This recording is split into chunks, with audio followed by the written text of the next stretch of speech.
को जय जिनेन्द्र। मैं अंकित जैन शास्त्री श्री दिगंबर जैन श्रमण संस्कृत संस्थान सामान्य के तत्वाधान में अनुप्रेक्षा स्वाध्याय माला के अंतर्गत इष्टोपदेशी ग्रंथ के श्लोक के अर्थों को सरल भाषा में आपको समझाने के लिए फिर से उपस्थित हुआ हूँ।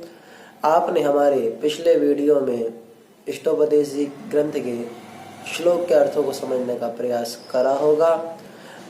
पिछले श्लोक में हमने देखा कि जो व्यक्ति किसी भी भार को 2 कोस तक ले चल सकता है तो वो पैदल आधे कोस तक ले जाने में कोई भी दुख या कोई भी विशेष कष्ट नहीं होता है। उसी प्रकार जब ये जीव समस्त कर्मों को जाल को काट करके जन्म मरण से दुखों से छूट सकता है तो वो जीव स्वर्ग संपदा को तो शीघ्र ही प्राप्त कर लेता है। आगे के श्लोक में अब देखेंगे हम। सबसे पहले मंगलाचरण करेंगे, उसके बाद फिर सवन श्लोक की ओर बढ़ेंगे।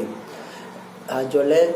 यस्य स्वयं स्वभावाप्तिरभावे कृष्ण कर्मण तस्मै संज्ञान रूपाय नमोस्तु परमात्मने। पंचन इष्ट भगवान की जय। आचार्य भगवान श्री विद्यासागर जी महाराज की जय। जगत पूजन निर्यापक संत मुनि पुंगव 160 से सुधा सागर जी महाराज की जय। 3 कम 9 करोड़ महामुनि राज की जय।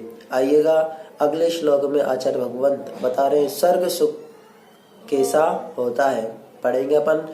ऋषि कजमनातंकम दीर्घ कालोल्पलालितम नाके नाको कसाम सौख्यम नाके नाको कसामिव।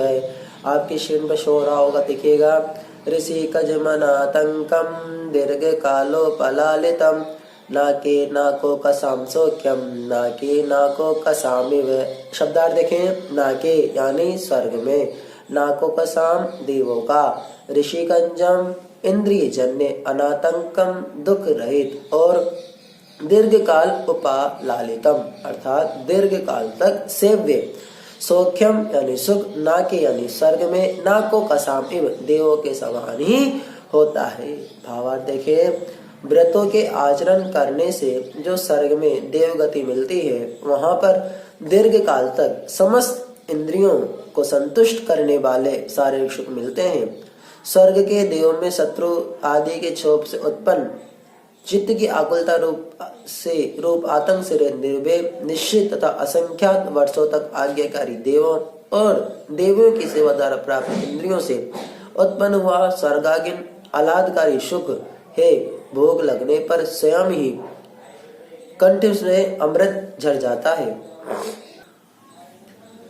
उससे भूख शांत हो जाती है, जीवन भर कोई रोग नहीं होता। वह सुख स्वर्ग के देवों के समान ही है। इसके लिए दूसरे सांसारिक सुख की उपमा नहीं दी जा सकती, क्योंकि मनुष्य पर्याय में चक्रवर्ती आदि का सुख आतंक रहित सहित है और भोग भूमि का सुख अल्पकाल रहने वाला है। इस तरह वहां पर जो सुख होता है वैसा संसार में किसी और गति में नहीं होता, यानी वह सुख अनुपम होता है। अर्थात स्वर्गों का सुख कैसा होता है? स्वर्गों का सुख स्वर्ग के जैसा होता है।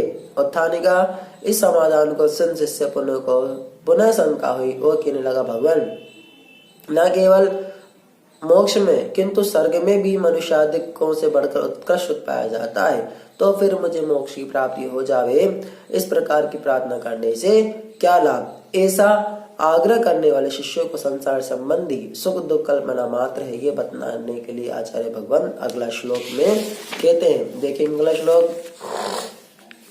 वासना मात्रमेव तत् सुखम दुखम च देहिनाम तथा युद्धे जयन्ते ते भोगा रोगा इवापदी। देखिएगा आपकी स्क्रीन पर फिर से शो हो रहा होगा। वासना मात्रमेव तत् सुखम दुखम च देहिनाम तथा युद्धे जयन्ते ते भोगा रोगा इवापदी। अर्थ देखें, शब्दार्थ देखें। देहिनाम अर्थात संसारी जीवों के, एतत् सुखम ये इंद्रिय सुख, च यानी और, दुखम यानी दुख, वासना मात्र एवं ब्रह्म मात्र है, तथा ही इसलिए एते भोगा ये इंद्रियों के भोग, आपादि आपत्ति के समय, रोगा इव रोगों की तरह उद्विजयंती अर्थात व्याकुल करते हैं। भावार्थ देखें, जैसे खुजली के रोगी को अपनी खुजली को खुजाने में बड़ा आनंद का अनुभव होता है, परंतु खुजाने के पश्चात उसे बड़ा दुख होता है। काम कीड़ा के समय बड़ा सुख प्रतीत होता है, परंतु उसके बाद शारीरिक निर्बलता से दुख प्रतीत होता है। इस प्रकार समस्त इंद्रिय सुख भी अपनी गलती समझे संस्कार अच्छे लगते हैं, परंतु वास्तव में उनसे आत्मा को व्याकुलता ही मिलती है। जैसे खारा पानी पीने से प्यास बुझती नहीं है, उल्टी बढ़ती है, इसलिए स्वर्ग का सुख भी वास्तव में सुख नहीं है। मरते समय या देवांगना का वियोग होते समय जो दुख होता है वो देवों को भी व्याकुल कर देता है। अतः इंद्रिय सुख भ्रम पूर्ण है। सुंदर महल, चंदन, चंद्रमा की किरणें, वेणु वीणा, यौवन अवस्था, संगीत, मनोज्ञ स्त्रियां, भूख प्यास से पीड़ित प्राणी को सुखदायक नहीं होती, क्योंकि ये वास्तविक नहीं है। इससे जाना जाता है कि इंद्रिय सुख अनुकूल स्वभाव वाले, आत्मीय सुख से विपरीत होने से दुख रूपी है। अर्थात क्या कह दिया, जो सुख होता है वो वास्तव में सुख नहीं है, वो सिर्फ भ्रम, सुख दुख जो जीव को मिलता है वो वास्तव में सुख दुख नहीं है, भ्रम मात्र है। इसलिए मतलब जो स्वर्गों में सुख मिलता है वास्तव सुख नहीं है, वास्तव सुख तो मोक्ष रूपी सुख है। ये आचार्य भगवान इस श्लोक में बताने का प्रयत्न कर रहे हैं। आगे के श्लोक में उत्थाने का कहते हैं, ऐसा सुन शिष्य पुनः कहने लगा, यदि ये सुख और दुख भ्रम पूर्ण है तो वे लोगों को उसी रूप में प्रतिभाषित क्यों नहीं होते।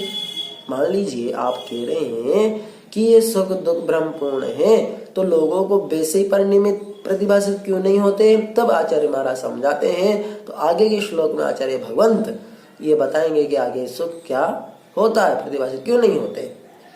अगर आपको हमारे द्वारा बताए गए श्लोकों के अर्थ को समझ में आ रहा हो और आप ये चाहते हैं कि आप हमारे साथ जुड़ करके अष्टोपदेशी ग्रंथ के श्लोकों के अर्थ को सरल सुगम्य भाषा में समझने का प्रयास करें, तो आप हमारे चैनल को सब्सक्राइब करें, हमारे वीडियो को अधिक से अधिक लाइक करें, शेयर करें और कमेंट करके हमें बताएं कि आगे हम किस प्रकार से अपने ग्रंथ को पढ़ाने की जो हमारी प्रक्रिया है उसको हम कैसे सुधार में लाएं। सादर जय जिनेन्द्र।